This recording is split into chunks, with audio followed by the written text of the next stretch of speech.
नमस्ते बच्चों, मैं विशाल भंगाड़ी मनीबाई गुजराती हाई स्कूल से। मैं आपको कक्षा छठी का विषय इतिहास और नागरिक शास्त्र पढ़ाता हूँ। आज हम नागरिक शास्त्र का चौथा पाठ नगरीय स्थानीय शासन संस्थाएं यह देखेंगे। इस पाठ में हमें नगर पंचायत, नगर परिषद और महानगर पालिका यह तीन मुद्दे पढ़ने हैं। पिछले पाठ में हमने ग्रामीण स्थानीय शासन संस्थाओं का अध्ययन किया है।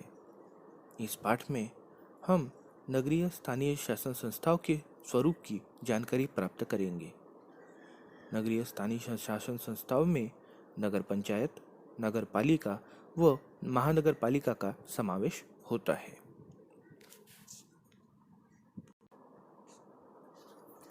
हमारे देश में नगरों की संख्या अधिक है। नगर तेजी से बढ़ रहे हैं। गांव से छोटे नगर से नगर तथा नगरों का महानगर में परिवर्तन होता जा रहा है। नगरों के आसपास के ग्रामीण क्षेत्रों का स्वरूप भी परिवर्तित हो रहा है। नगरों में सुविधाएं और समस्याएं क्या है यह हम पहले जान लेंगे। नगरों में उद्योग व्यवसाय के अवसर बहुत ज़्यादा मात्रा में आपको प्राप्त हो सकते हैं। वहाँ जो सेवा के क्षेत्र है वो भी बढ़ते जाते हैं। नगरों में बड़े पैमाने पर रोजगार का निर्माण होता है तथा मनोरंजन, कला, साहित्य आदि सुविधाएं वहाँ बहुत अच्छे पैमाने पर उपलब्ध होती है। वैसे ही नगरों में असुविधाएं है, समस्या है, वो भी हम देखेंगे। नगरों में अपर्याप्त आवास की समस्या होती है। स्थान का अभाव होता है। यातायात जाम होता है, जिसे हम ट्रैफिक जाम भी कहते हैं।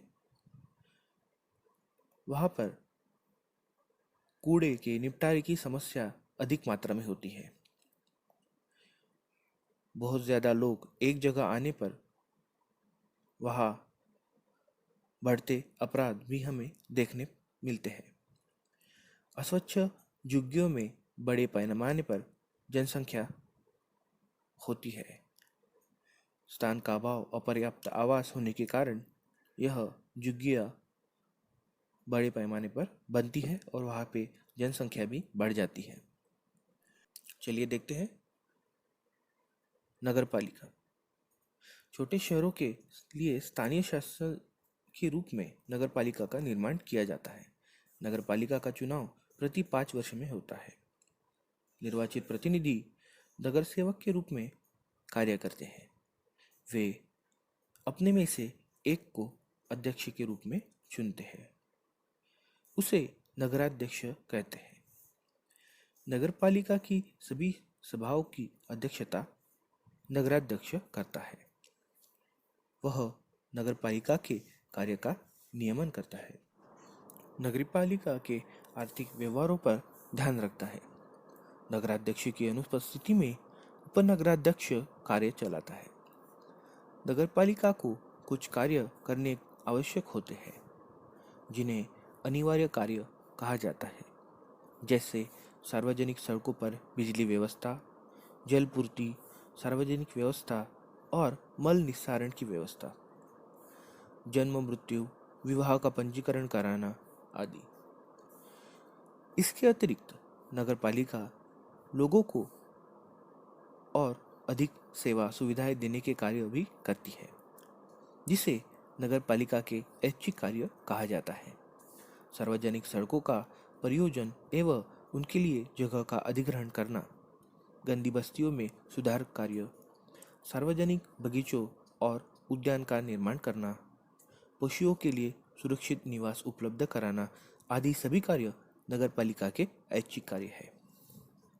अभी नगर पालिका यह कार्य करती है तो उनके पास यह पैसा यह कैसे आता है, ये कार्य करने के लिए उनको कुछ आय लगेगी। तो नगर पालिका की आय के स्रोत हम जनता नगर पालिका को अलग अलग तरह से अदा करते हैं। जैसे आवास कर, जहाँ हम रहते हैं उसका हम टैक्स भरते हैं, घर टैक्स। शिक्षा कर, यह भी एक प्रकार का टैक्स है। जल कर, हम जो पानी यूज करते हैं उसका हम टैक्स भरते हैं। बाजार कर, जहाँ बाजार भरता है वहाँ का टैक्स भी नगर पालिका लेती है। राज्य शासन द्वारा प्राप्त अनुदान, इसी के साथ नगर पालिका को राज्य शासन द्वारा पैसे दिए जाते हैं यह सभी कार्य पूर्ण करने के लिए। तो इस प्रकार हमने नगर पालिका का महत्व और कार्य देखा। अगली वीडियो में हम बाकी के मुद्दे विस्तार से पढ़ेंगे। मिलते हैं अगली वीडियो में। धन्यवाद।